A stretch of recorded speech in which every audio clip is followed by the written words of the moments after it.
You're listening to Art Affairs, episode 45. Today I'll be talking to Hebru Brantley.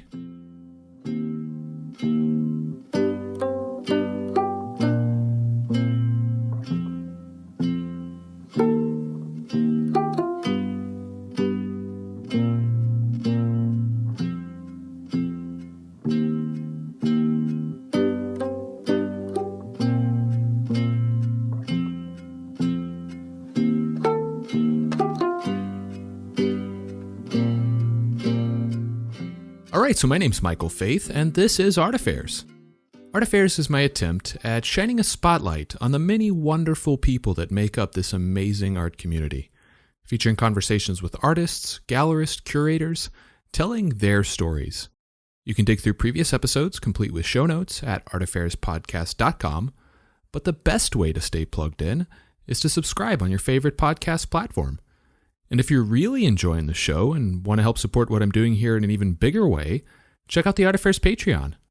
Not only does it give you an opportunity to help keep the show going, but there are several community-oriented benefits as well, like getting early access to episodes and suggesting questions for upcoming guests.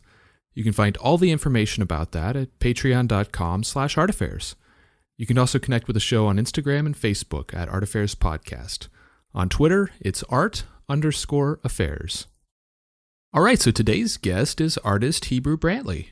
Hailing from Chicago, Hebru's work has long been associated with the city, but he's also grown to receive international acclaim as well. We talk about his journey from painting graffiti on the streets of Chicago, through film school, and into developing his own artistic voice. We also talk about his desire to create work that inspires the Black youth of today, his upcoming solo show in New York, and a whole lot more. So I hope you enjoy my conversation with Hebru Brantley.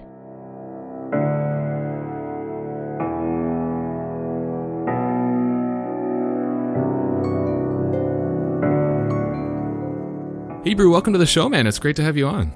Yeah, man. Thanks for having me. Good to be here. All right. So let's dive into your background a little bit. And I know that you grew up in the Bronzeville area of Chicago. And for folks that aren't, particularly familiar with the geography of Chicago, I guess, what was that area like while you were growing up? It was pretty desolate. Bronzeville was once, a really historical, and prominent African-American community. And, I think by the time I sort of had grown, was coming of age there, it was pretty desolate. I think that, a lot of its prominence had sort of, through history had kind of been wiped away. And, there were plenty of blocks that were just lots, and then there were some that were just, occupied with old brownstones and remnants of like a time before. But, in the block I grew up on, three of the surrounding blocks were vacant lots, and my house sort of existed, almost, it felt like an island. I had neighbors to the back of our house, but other than that, it was just that. And then, IIT, which is a technical college, was there, and they had a presence, but they were still a really small school. Nothing, like sort of where they scale to today. But that was really it, man. So you might see the occasional foreigner, walking down the street. But, other than that, like that, and there was an old folks home like 3 blocks away. Okay. So old folks and foreigners. That was the hood. What kind of work did your parents do? Anything artistic? No, well, my mom worked for JPC, which was, Ebony Jet, for years. And my father worked for NBC for years. He worked like spot sales, doing, basically selling advertisement, for some of the bigger slots that they had locally. But my mom was a artist in hiding. I think, she comes from a different time, different era. And she wasn't artistic in the traditional sense, pen to pad, brush to canvas or anything like that. But she was just a creative person, and she was always doodling, whenever she was on the phone. And so all magazines, books, and that's back in the day when you actually had phone books, like you had your black book Yeah. to, all your list of numbers. And Right. so, that thing was littered with doodles around the edges of things while she was on the phone, or, you know, pieces of paper just complete. Like, and it wasn't really doodles of anything, just more like just line drawings connecting things. But um, I just, I felt like my mom, in a different time would have explored her artistic or creative side, far more than she did. And so, like, as a kid, how did you first become interested in the arts? Like, what was your first exposure to it? Was it watching your mom like doodle, or were there other things that inspired you? No, I was just the kid that, as a kid, man, like I think most children have an, inclination to create when it's time for crayons and coloring books or art class in school. You kids, they jump at the notion to do something, right? Because it's Mhm. not, doesn't feel like work. And but for me it was always like, it was that was it, that was everything, that's all I wanted to do. I became obsessive about it in a way. And like, once I figured out, like, you have to kind of stay in the lines, and it was over from there. It was just like, this is all I want to do. So, but it was I say immediate. I think like my earliest memories of like, you know, big goals was refrigerator art. Doing something good enough that my mom would put it on the refrigerator, and Nice. when family came over, I could like, I did that right there. Flex a little bit. When you were really into comics too, did that serve as an inspiration, artistic inspiration for you as well?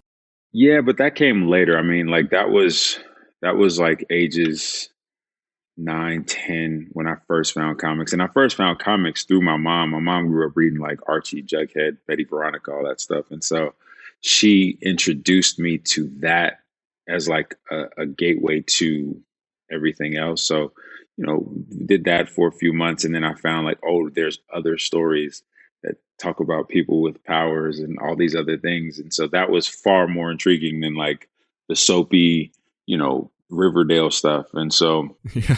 I started, I kind of jumped both feet in after that. Were you a Marvel or a DC guy? I was more a Marvel guy, Yeah. for sure.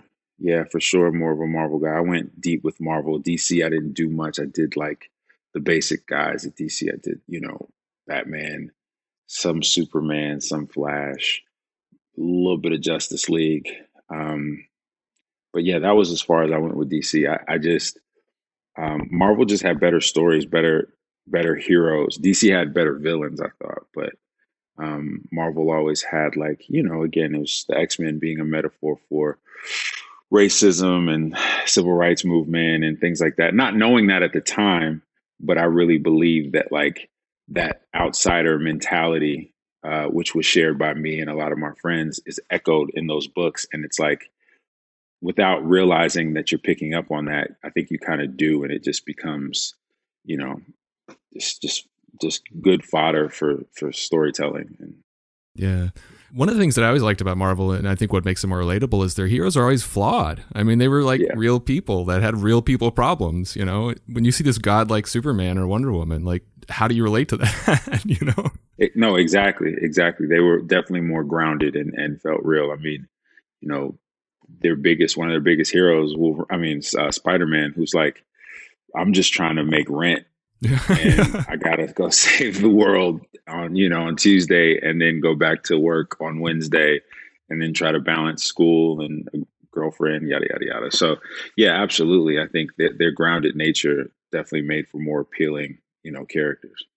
Your bio also mentions that you were influenced by the Chicago's Afro-Cobra movement, which was a movement, a collective of black artists that formed in Chicago in the 60s and 70s and sort of celebrated African identity and tried to call awareness to some of the political struggles that they were experiencing. I guess, was that something that you had around you a lot? And like, what was the influence there? Yeah, it was around. It was a thing that I was a fan and I didn't know it. It was like I grew up. It's like southeast side, so or low end, obviously Bronzeville. But if you go a little further south, those murals are still. I mean, a lot of them are still existing today. But it was the landscape, and it was like my first introduction to public art. And walking walking those blocks, walking those streets with my cousins, or going to their house, or basketball, little league practice, etc. It just became a part of you know my sort of ecosystem, and like worked its way, I think, subconsciously into you know my brain, to where when I did create things that weren't comics or cartoons, I would sort of call back to those things. It wasn't until I got older in the high school where I started to really appreciate them, as opposed to them just sort of being, you know, a a landmark, or just that thing that you pass through and you don't really give that much attention to, because it just feels like it's something old and it's just been there forever. But they became more, obviously the the the nature in which they were created, the reason for their creation, the messaging, the just the skill that was in a lot of those. And at the time, you know, um, and learning about some of those men and women, knowing their struggles, where they came from, and how they were able to pull those things off, and how beautiful they are. It was just really impressive. And so, yeah, I fell in pretty hard, and then, again, started studying beyond the Afro Cobra movement in Chicago, but a lot of, um, I say the sort of revolutionary movement, uh, the works of that time and the artists of that time, that really sort of championed the change, within their works, and um, just became really fascinated by it. I think obviously, like, it was statement based work. A lot of it was really heavy handed, but it was of the time, and it's still still powerful and still relevant. A lot of it right now. It's interesting how those sorts of things can mean different things to you as you start to become more familiar with the messaging. Like, at one point it was just, hey, that looks really nice, but then you start to understand the messaging and the struggles that they were communicating, and then it means a completely different thing, and it sort of evolves. I think that's fascinating. And so, you yourself actually got into street art as well, and graffiti. I guess, how did you first get involved in the graffiti scene in Chicago? It was just sort of a natural thing. I think, like, as an aspiring creative, it was cool. I was just into hip hop, real tough, and uh, those elements of core hip hop back in the day, was rapping, breakdancing, graffiti.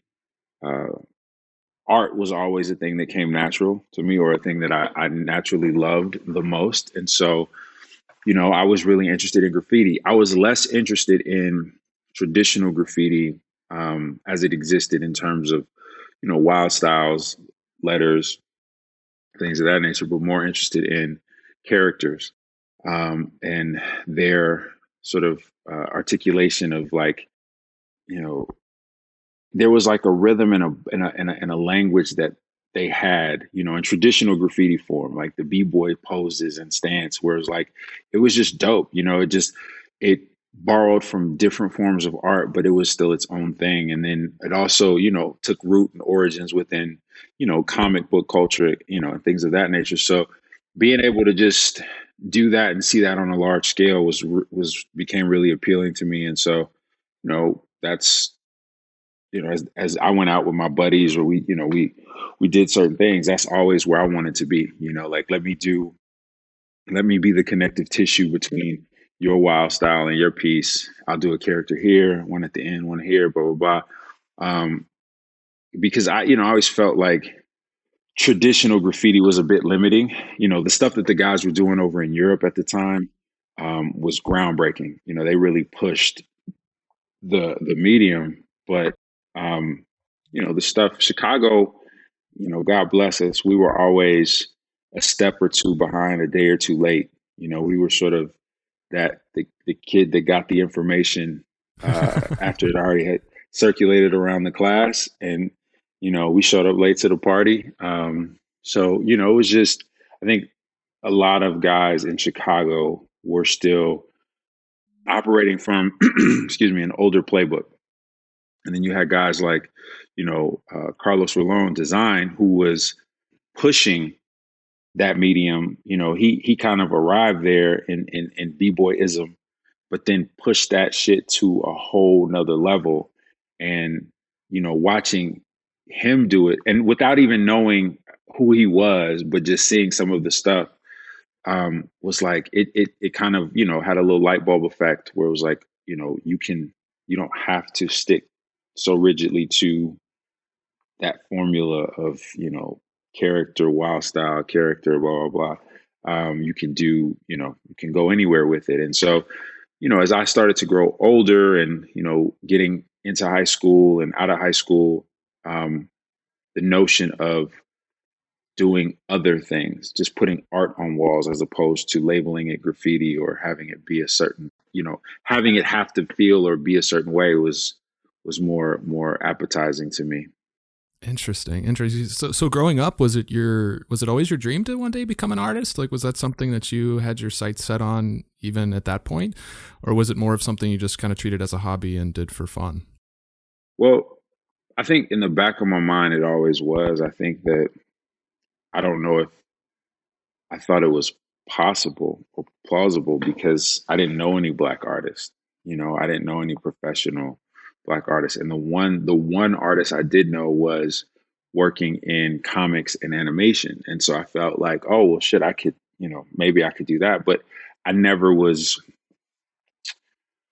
I didn't have that kind of ability with the pen and pencil where I could stay consistent with uh, the notion of like a character design, and in the way that you need to if you're doing comics, or the way you need to if you're doing, um, animation. And also, my anatomy game was terrible. Like it still is. You know what I mean? Like it's I was never gifted in that way of seeing things in that way where they are the way that they should be.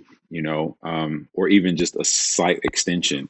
Like I have to work really hard at that. And so, as I started to grow, and again, I pushed myself and I tried, but it became really apparent that like, this was a losing battle. And so, um, I thought that my first love has always been film, because I grew up primarily an only child until I was like 10 years old. And so my mom, being who she was, always putting things in front of me to digest that were different. She would take me to movies when I was young and try to expose me to as much as possible, take me to museums when I was young. And I mean, what little kid doesn't like movies? But I, I loved everything. I mean, terrible, terrible films to, some, some age old classics. But like, I just was really into it. And so I figured like growing up, I could try to get a job in the film industry. And even the idea of writing a film or directing a film was foreign to me because at the time it was only really like Spike Lee, Right. and maybe like Reginald Hudlin and just a very small handful of, Robert Townsend, of guys doing it. But that was it. It wasn't the doors weren't open for Black people. So, I figured, well, shit, maybe I can, work in the art department or, PA or whatever. But I can work in the industry. And it wasn't until college where things aligned and I started doing art more and more and more, and opportunities opened up for me to continue to do art. And so that's sort of, yeah. So is that why you ultimately went to Atlanta for film? You went to Clark University in Atlanta. So I was going to ask you about that because it seemed like up until that point you were super invested in 2D visual art, but then it almost seemed like you kind of diverted to film. But from what you're saying right now, you've always loved film. Yeah, I've always loved film. But yeah, I wanted to. My father was extremely adamant. Like, if he was going to help me pay for college, he wasn't. Art wasn't the move because again, the whole, the stigma of like the starving artist. And he didn't. As a father, like I couldn't.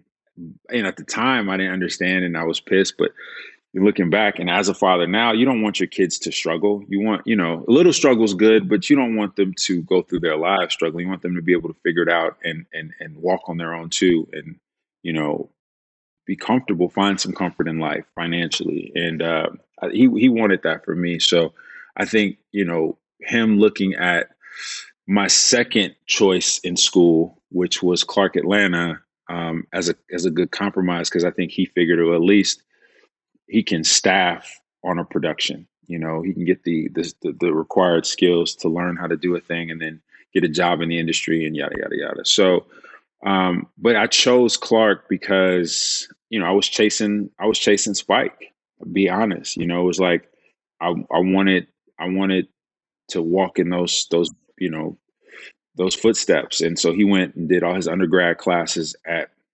He went to Morehouse, but Morehouse doesn't have a communications division. Clark does. And so all of the HBCUs, the historically black colleges, are right there, Spelman, Morehouse, Clark, and then Morris Brown. And so he took all his classes at Clark. And so I, got a chance to study under one of his main professors, Dr. Eichelberger. Oh, wow. And it was dope. I mean, it was great. But, Clark at the time was becoming more of a school in the communications department that was leaning more towards radio and TV, specifically radio, because Clark had their own radio station, which was the jazz station in Atlanta.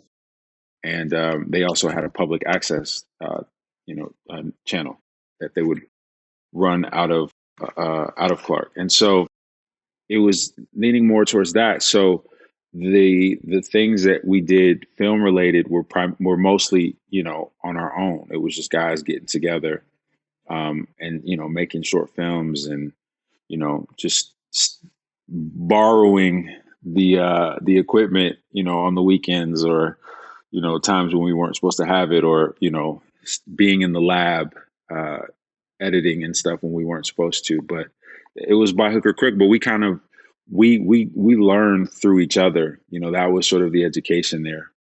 Right on. And after graduating, did you move back to Chicago right away, or did you spend some more time on the East Coast? I stayed in Atlanta, I think for at least 2 years, and then finally moved back to Chicago for just a little bit. I came back to Chicago, as most do when they return home and trying to figure out what their life is. And then just by chance, I went out to LA for a little, just like a vacation. I went to see a friend, and he was studying law at Loyola here, and stayed with him for a few days. And then everything kind of clicked. It was like, ended up getting a job offer. It was, I mean, it's, not like a real job offer, but like to work at this this sports bar, at night. And I could work the door in the back where nobody was supposed to come in or come out. So that meant I could just sit there and draw all night. And then the first week there, I got like 3 commissions.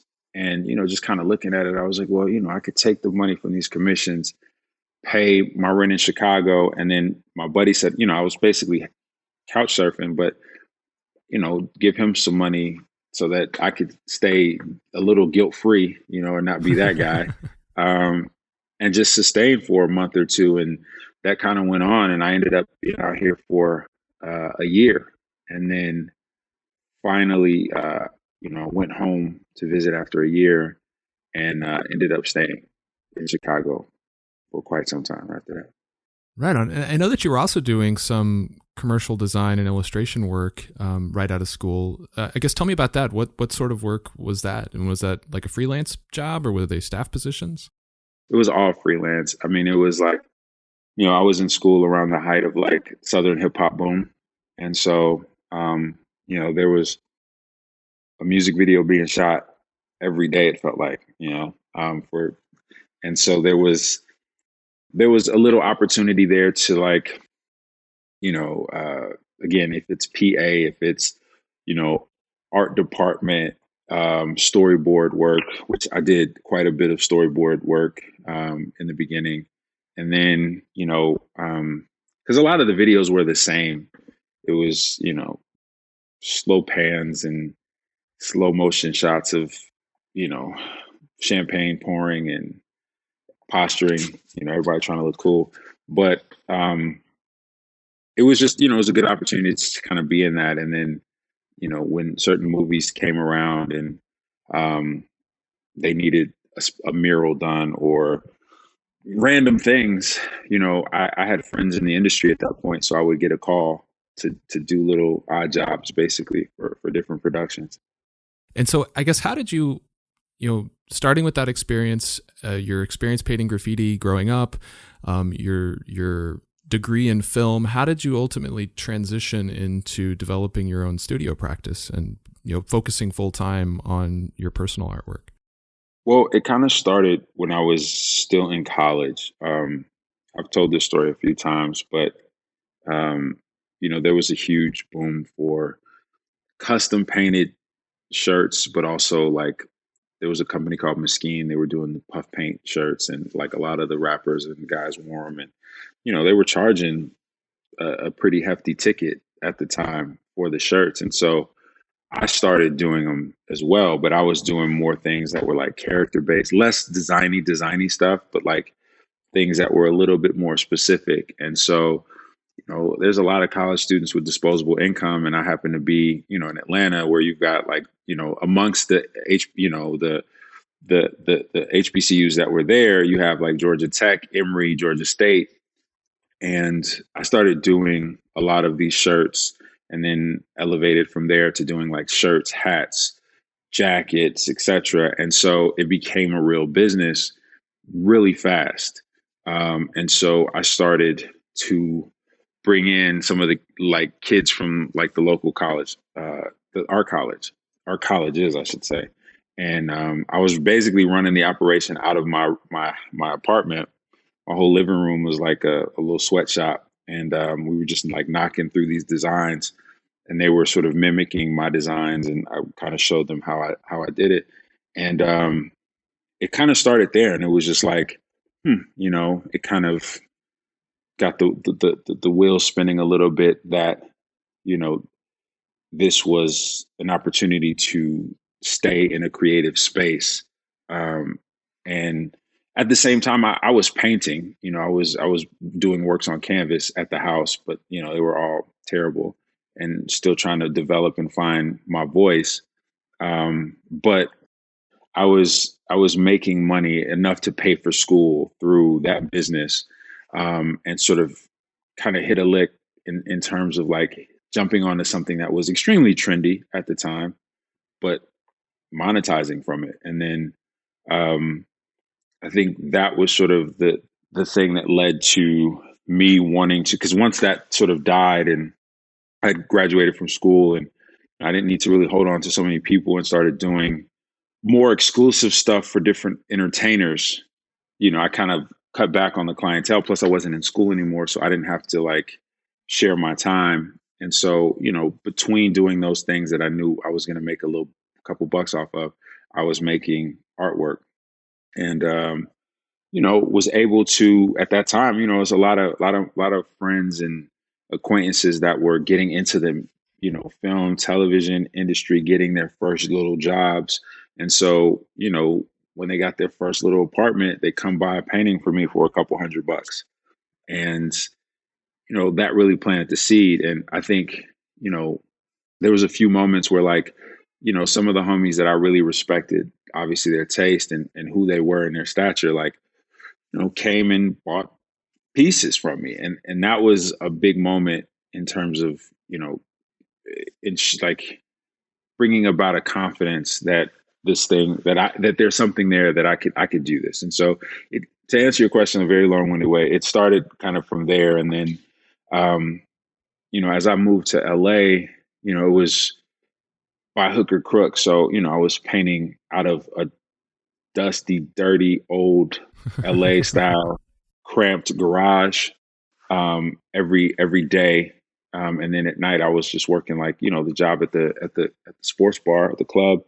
And that pattern kind of happened for like the next 2 to 3 years where, and a lot of it was just still me finding my voice. I wasn't doing anything that, great.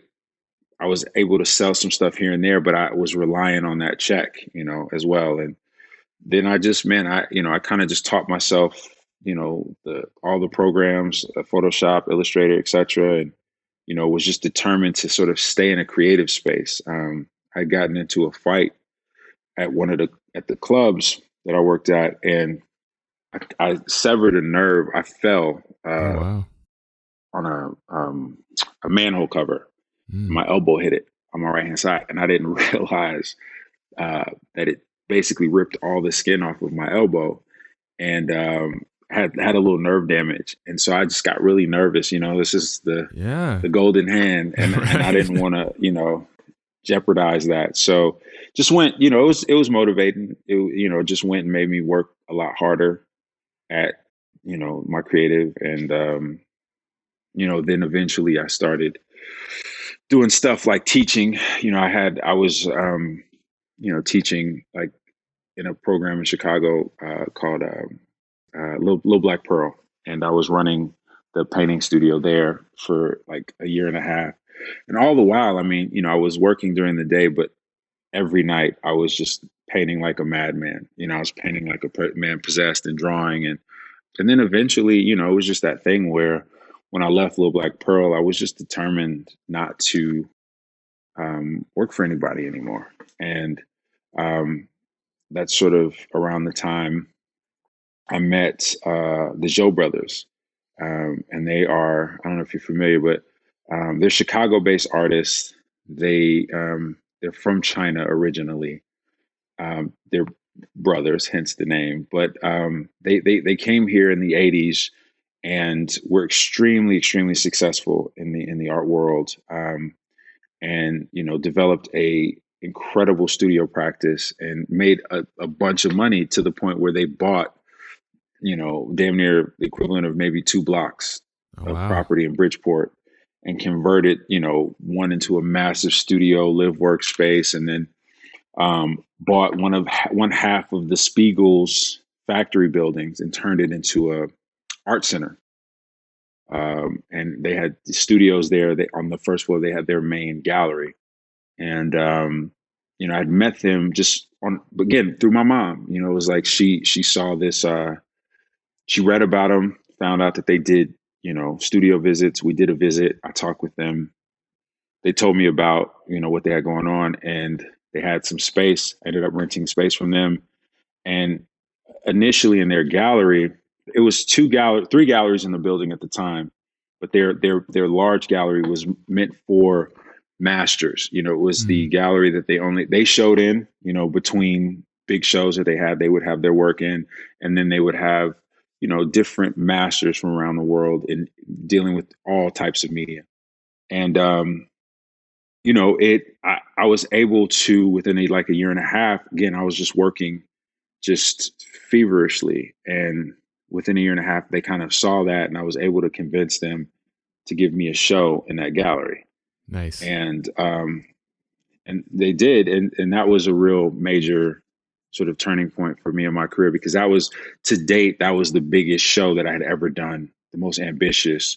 It was the first time I ever had any sculpture elements incorporated into the exhibition, and it kind of put folks on notice. I think in Chicago, like, because at the time, Chicago art, or what was coming out and what was deemed popular or acceptable, was very boring shit. It was at except for like a Kerry James, who even at that time was still celebrated, but not given, I think, the glory obviously that he has now.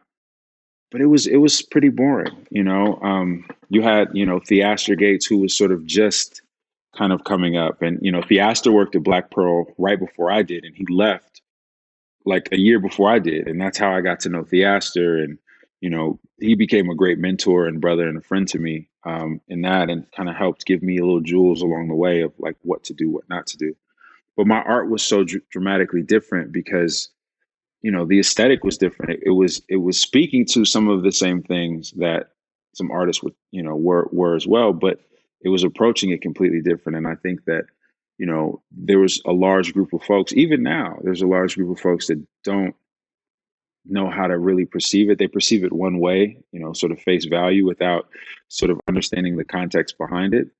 But things have changed significantly within the art world. So I think that, you have so many more people that are receptive to those that are coming from the left instead of center. But that was sort of that big moment in that time. And, my first real art studio, where I, it wasn't me painting in my house or in a room in my house and calling it a studio. I had to actually get in a car and go to another location. Now, that's really cool that they saw that kind of work ethic in you and saw that you were putting in so many hours, and then gave you that opportunity to kind of get your foot in the door. You talked a little bit about the kind of apparel. You call it sweatshop that you were running out of your college apartment for a while.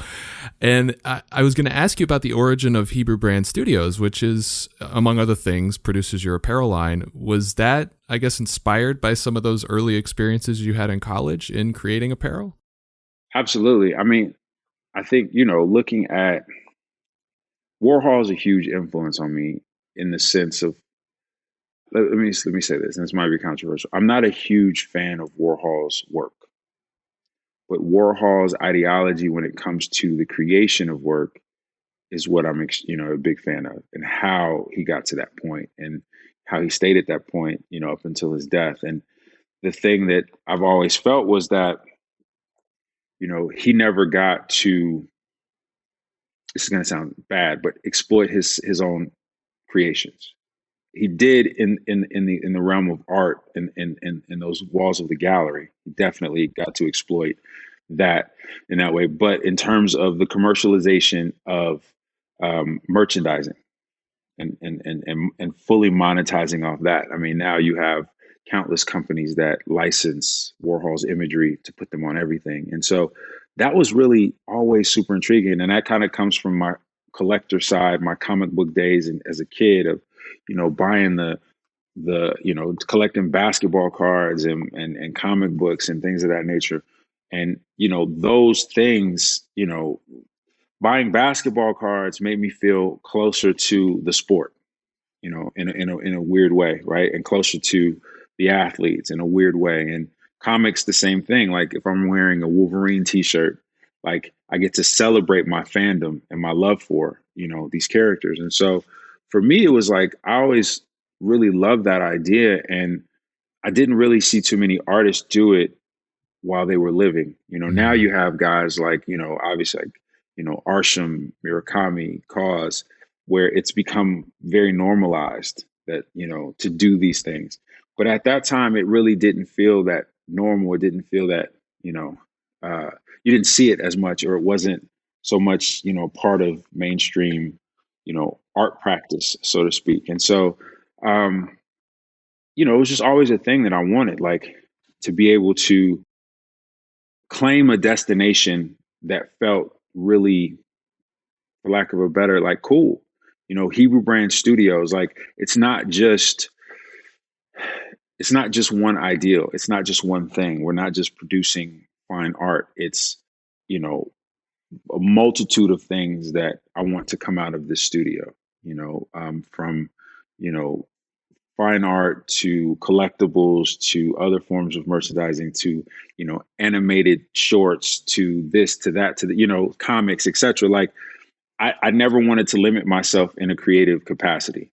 And so that was me adapting that title, and being able to put things out. Because again, if it's like, if it's Hebru Brantley Studios, to me, that felt like, it one, I mean, granted, it's still Hebrew in the name, but it felt limiting in the sense because, everything that I create or that comes out of the studio from, a merchandising standpoint or other elements, comics, etc., that's not just me, right? That's a collection of people, including myself, working on a thing, putting it together to present a thing. And, it's the brand team, it's a collective. And so that was always the idea behind it and how I wanted to move forward with the way that I conducted my practice. Yeah, that's sort of a profound observation just about how Warhol didn't really have an opportunity to monetize his own artwork, and it's everybody after he's already dead. And one of the things that I have a ton of respect for you about is your strong business sense, and you've talked a lot about that throughout the course of our conversation, and I feel like that's somewhat rare. I mean, it's not, that there are good business artists out there, but I feel like a lot of artists tend to like to just focus on their artwork and kind of lean into that and focus less on the business. But I think you've really done a great job of mastering both sides of that divide. Is that something that you feel comes naturally to you? Is it something you had to really cultivate and kind of learn, or has it always just kind of been at your core? I mean, I think I do okay at it. But I think that it's something that I've had to learn. It's something that I'm still learning. As different days bring, different opportunities, bring different people trying to hustle you and take more of what, you've done and you've worked for. And, the art world is such it's a tough game, man. It's a game full of hustlers, really. It's like this person over here denotes the value of this creation over here, but they pull it out of fucking thin air, Right. And tomorrow they say that thing that was worth X now is worth Y because it went and it sold to this person.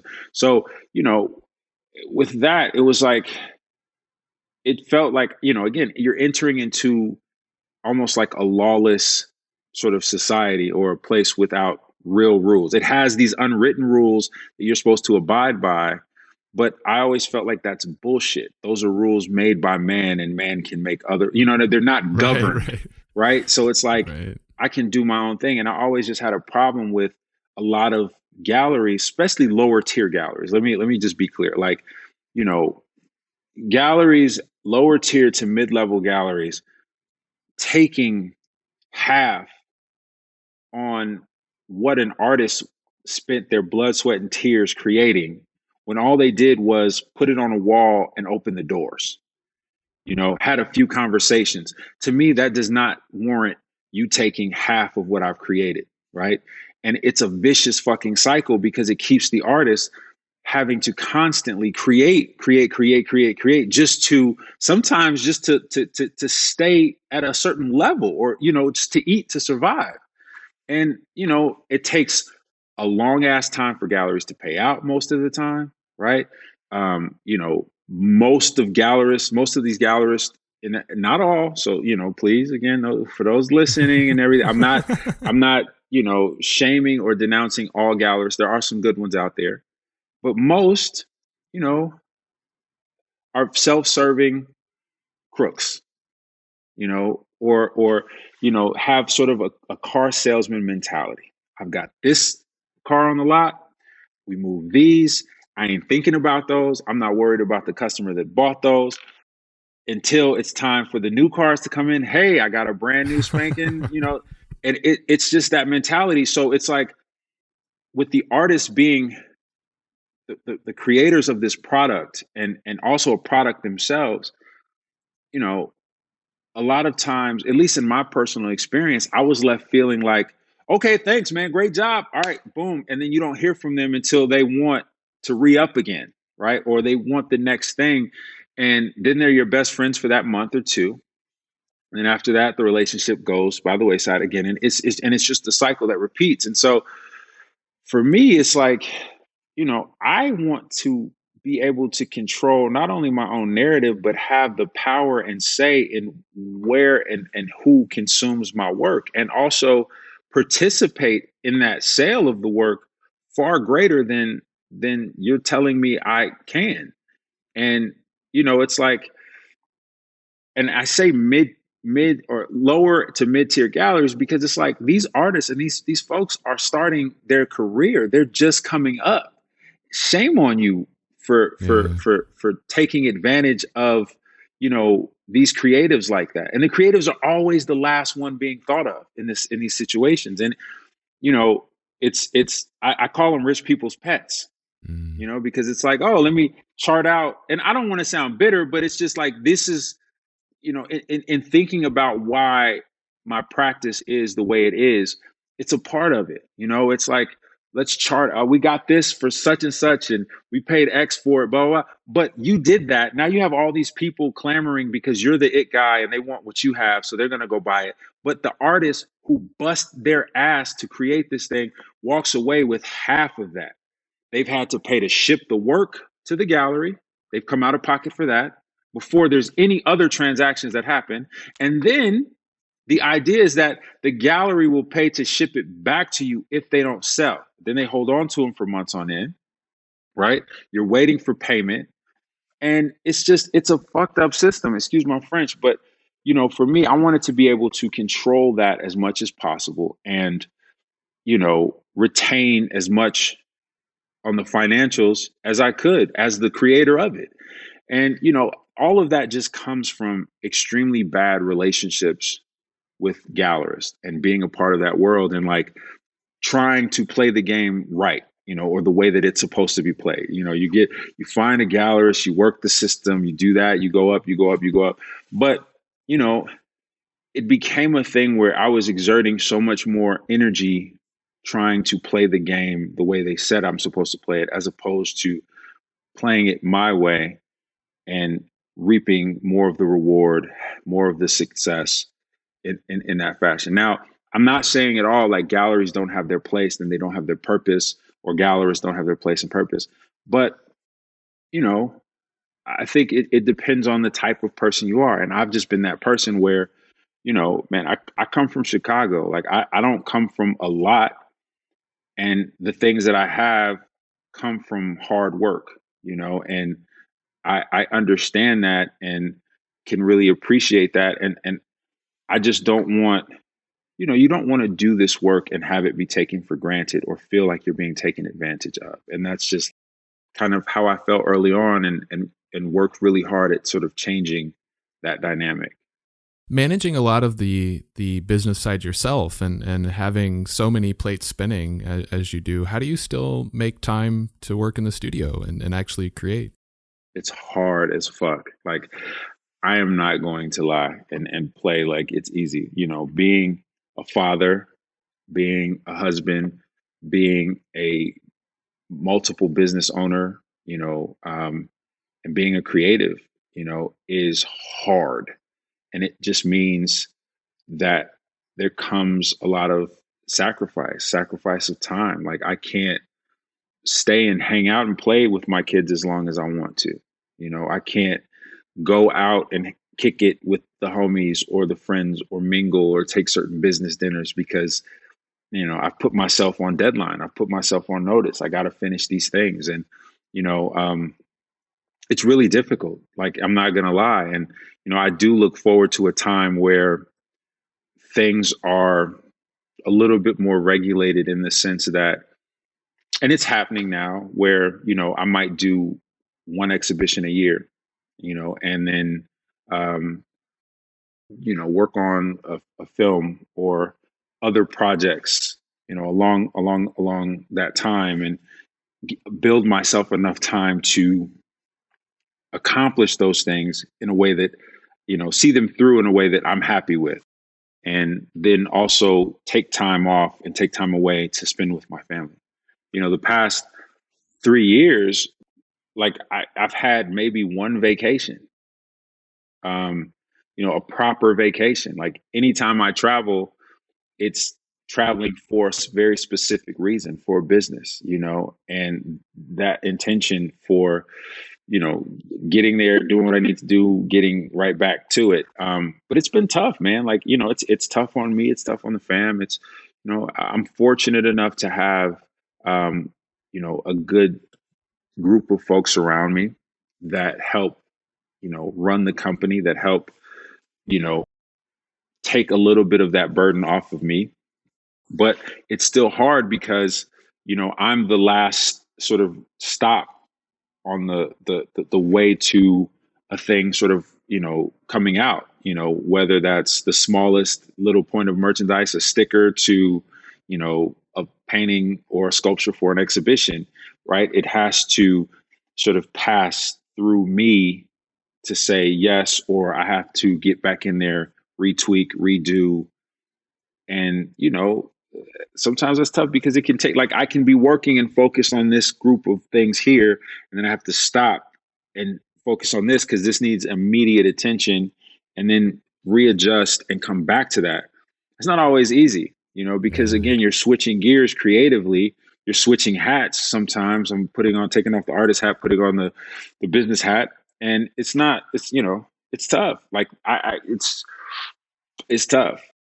Yeah, that sounds hard. And so let's talk a little bit about the work itself. And obviously, you have a strong focus on narrative and characters, which, from what you described earlier with your experience in graffiti, sounds like it even dates back to that point where you were starting to really kind of develop characters as a form of expression. And obviously, the character that you're most well known for is Flyboy. And from what I understand, just reading up on it, the aesthetic was heavily inspired by the Tuskegee Airmen from World War II, the first black military aviators and what was the predecessor to the U.S. Air Force. I guess, how did you first come up with the idea for Flyboy, and how does he tie back to these famous airmen? I think the Cliff Notes version is, just kind of looking at old historical books, and just, again, this idea sprung out from there, not naturally, but just started painting, or these bug-eyed boys, and then those bug-eyed boys developed and formed into what is the Flyboy, and then being able to attach some historic connotation to it, and then sort of repurposing a bit of the history and of the creation in a way that fit certain narratives, and also just allow for me to almost kind of separate it from its historical uh, origins in a way, where it kind of became its own thing. So, it was all accidental. It wasn't, I didn't seek, I seek out to, like, man, I'm going to create a character that I'm just going to paint for years and years and get sick of. And, it wasn't that at all. It was all a series of happy accidents that, have helped me buy a house. Well, and I know you've talked about in interviews before how some of the characters that you've developed, Flyboy, Lil Mama, in a lot of ways have filled in a gap of representation that you experienced reading comics growing up. Not only in terms of the superheroes themselves, but the people that were writing the stories of the superheroes. Not really writing authentic representations of the Black experience, and these characters kind of fill in that gap in a lot of ways. I guess, do you think the large media companies out there, Disney and Marvel's now Disney, are they moving in the right direction as far as inclusiveness goes? Like, do you feel that the gap in experience that you had growing up is still there, or is it starting to get better as an adult?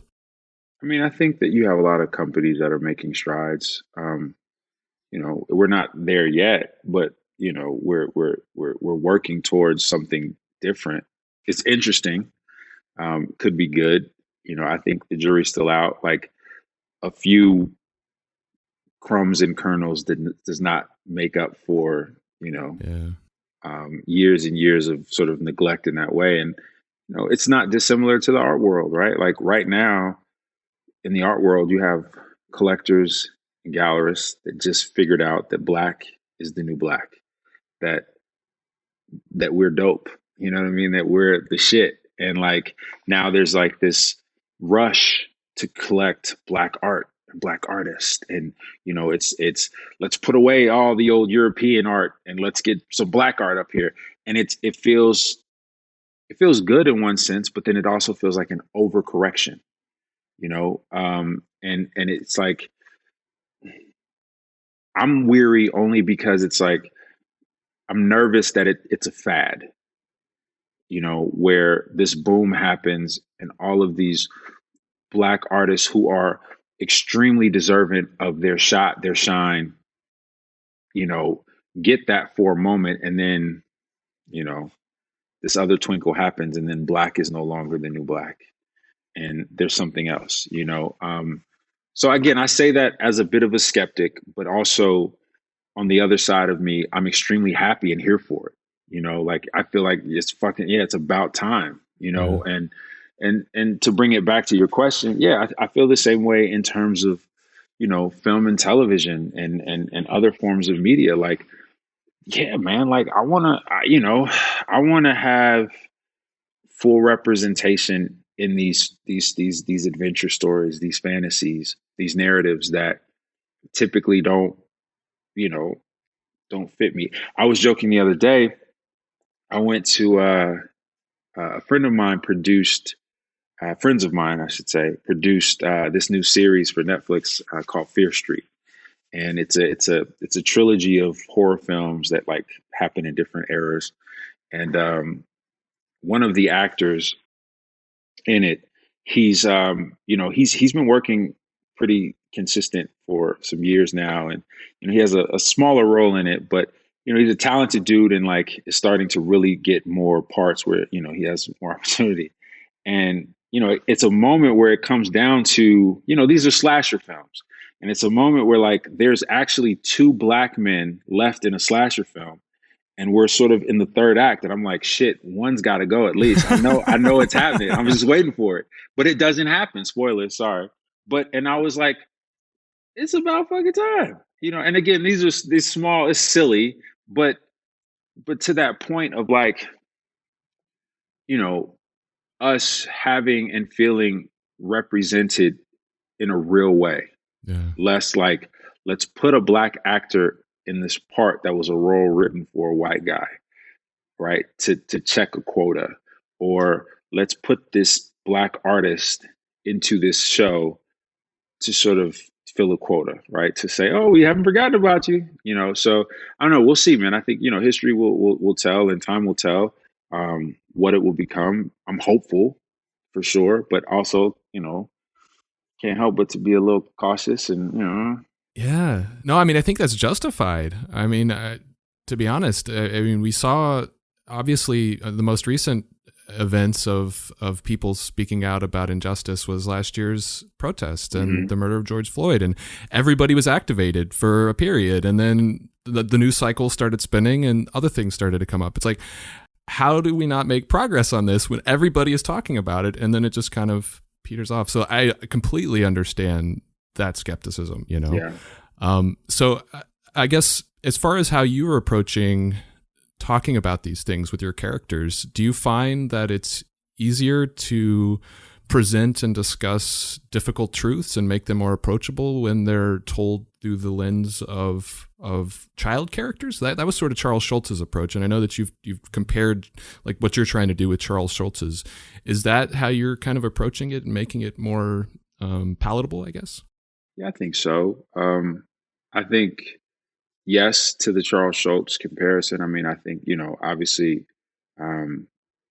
what he was able to do with those characters. It's a different medium, but it's not dissimilar. But at the same time, I think that every artist has the opportunity to use their work as a filter for whatever their thoughts, messaging, or narrative is. It can kind of filter through the work, and that exists sort of in this space, and they exist outside of that space, if that makes any sense.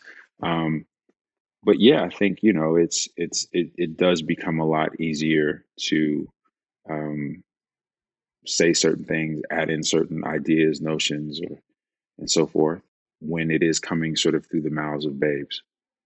And earlier you talked about the fact that you didn't know that you could become an artist because that's not something you really had seen, and you hadn't really experienced or seen anybody kind of rise to that level, so you didn't even know it was possible.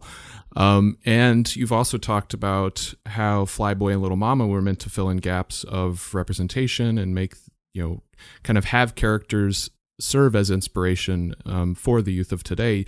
Do you find yourself as a sort of a role model, as a person that kids could look up to as, hey, he did it, so maybe I could do it, which is somebody that you didn't have yourself. I think so. I mean, I don't consider myself a role model. I consider, I want my journey to be a little inspirational to motivate somebody to do it.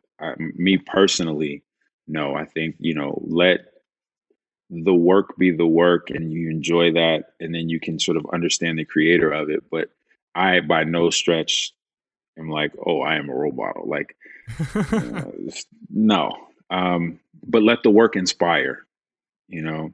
And I think that for me, that's it's really important, man. Just being honest, like, and it's not, the typical like static answer of, oh yes, I hope the work inspires, but it's really real, because again, I just know, and I always come back to those feelings of, sort of squandered inspiration, knowing, and having a lot of friends and family members that were extremely creative, far more than me even, and at a point in their lives they lost it. And I think that the biggest thing that happens, besides life finding a way to beat you down in certain ways, but I think the thing that happened is like, certain people need north stars. They need that thing to follow, to say like that, oh well, that's the journey they took. Now my journey is, it's gonna be different, but I want to get to that side of the map, so to speak. I want to get over there, and I can kind of borrow from their journey and sprinkle in my own experiences, etc. But that's really important to me, man, because it's like we need more creatives of color, right? Because that opens the door and the opportunity to tell more stories, or to express, different perspectives, and make things far more interesting, far more engaging. And like I say, it wasn't something that I set out to do, because I didn't know I was gonna have any kind of career in art. You know, I didn't imagine fully that, I would be where I am, and I'm still far from where I want to be. But it is important, I think, as the days grow, and especially again, like I say, man, as a father, with my children, like wanting to be sort of a shining example of like, there's no real prescribed way to do it. You just have to have a work ethic. Like, you don't even have to be extremely talented. You have to have a vision, see it through, and work your ass off to get it. That's the real formula. If you work hard enough, somebody will figure it out and take notice, on some level. And I think it's just important, man. Like, talking with these kids and just watching the response. Like, we did the interactive installation, Nevermore Park in Chicago. It feels like years ago now, but it was only a year ago or so ago. It ended right as the pandemic hit. It kind of shut us down. But, I had paid for hundreds of tickets for Chicago public school kids to go. And getting, you know, thank yous by way of their art teacher, or the teachers that brought them there, doing projects centered around what they saw and a further exploration of their creative energies.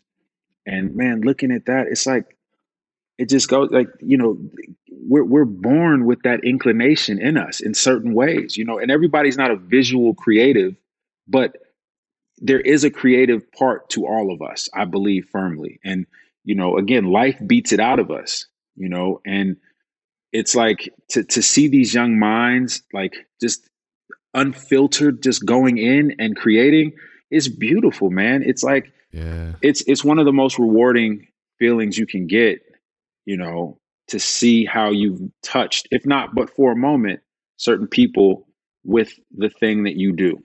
Yeah. No, that's powerful. Absolutely.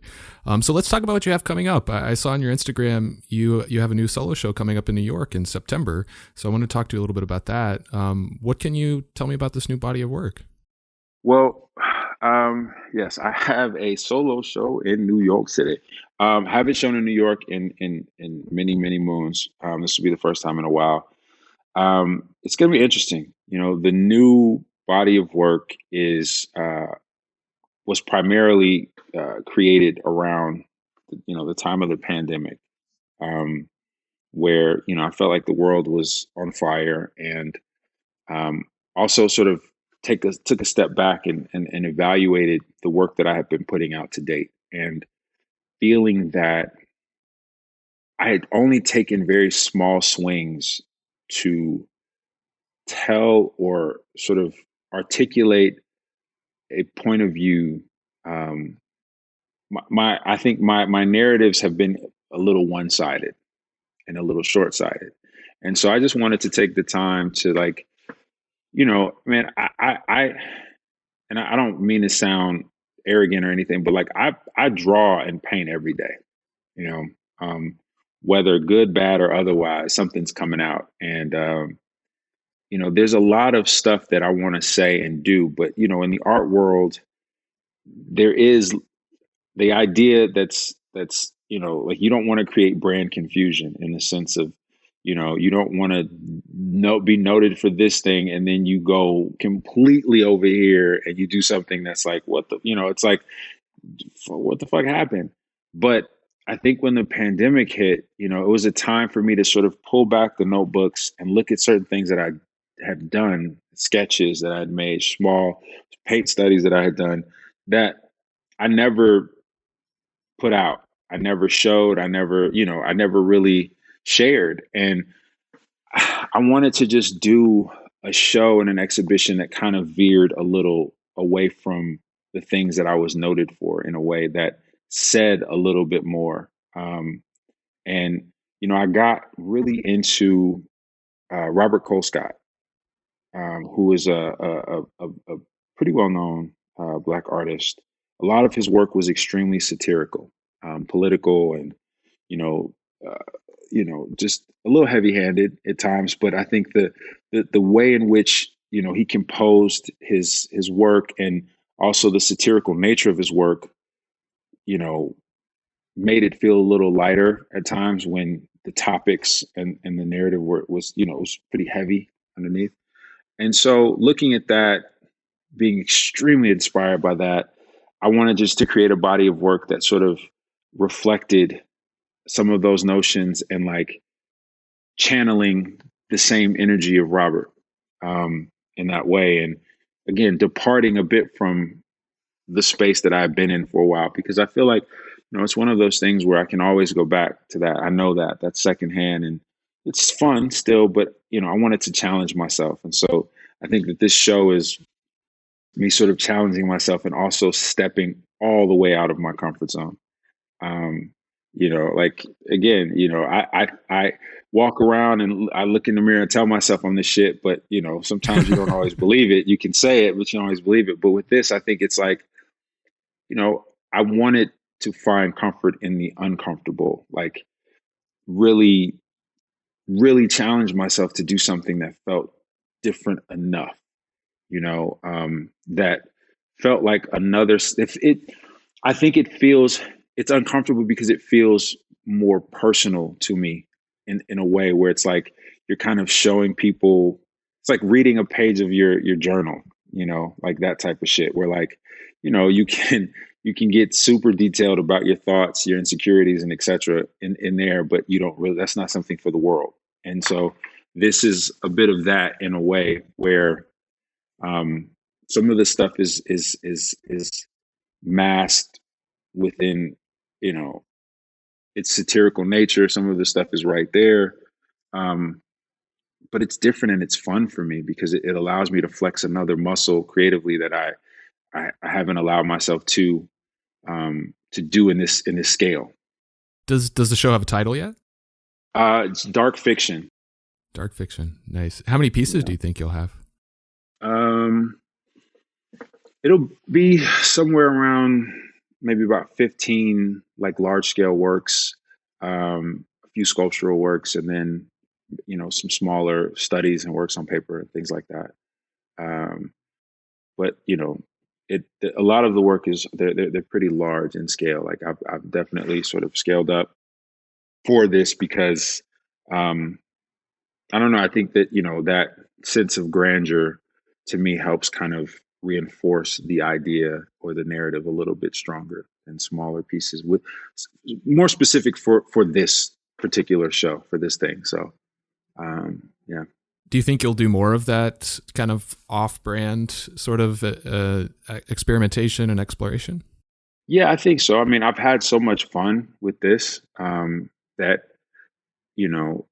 regardless of how this show is perceived, I think that, if it's perceived poorly, then less so, but it won't stop me from creating it in the sense that I do it for my own sort of, satisfaction.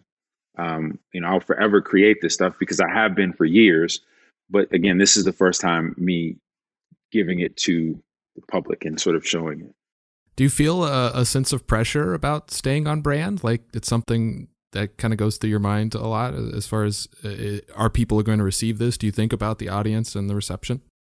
Absolutely. I mean, I think you have to, especially given the time in which I've been sort of in the art world now and building this audience that I have. You have to be mindful of who that audience is, and if you're going to take them on these other sort of journeys, it can be a bit daunting. You can it can feel a bit scary and nerve wracking in that way. I think the thing so I have the show in New York, and then immediately after in October, I have sort of 3 exhibitions running concurrently in Tokyo.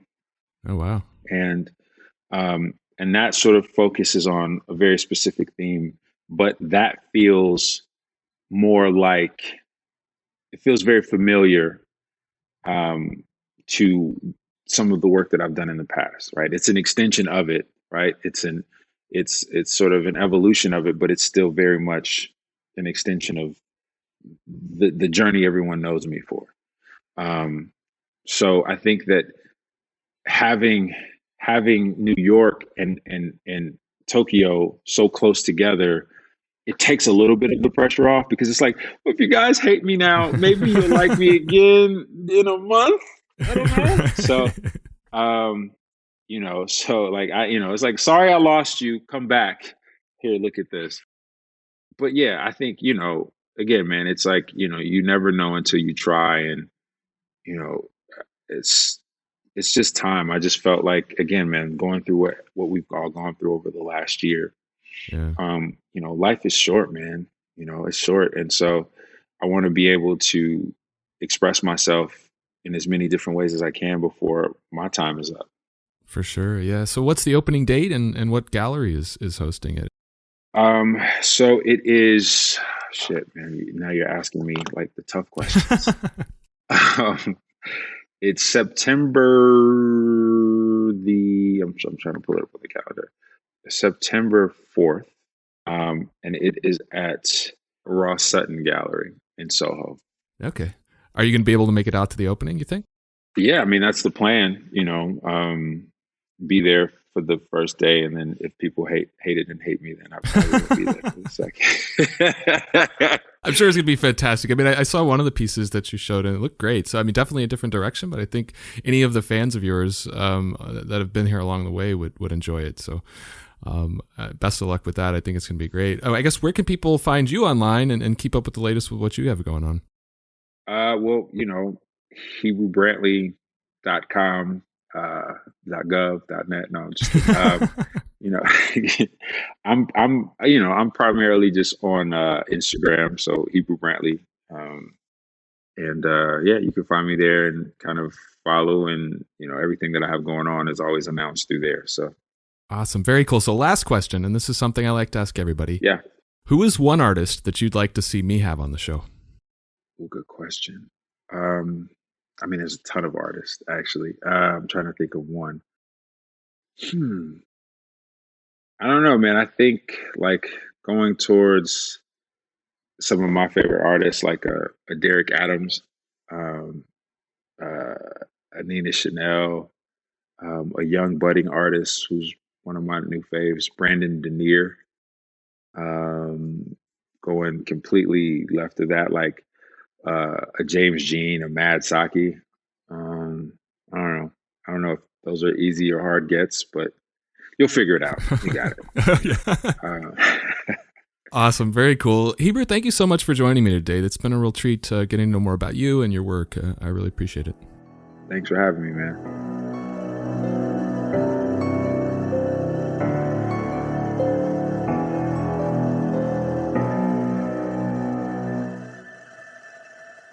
So that's it for this episode of Art Affairs.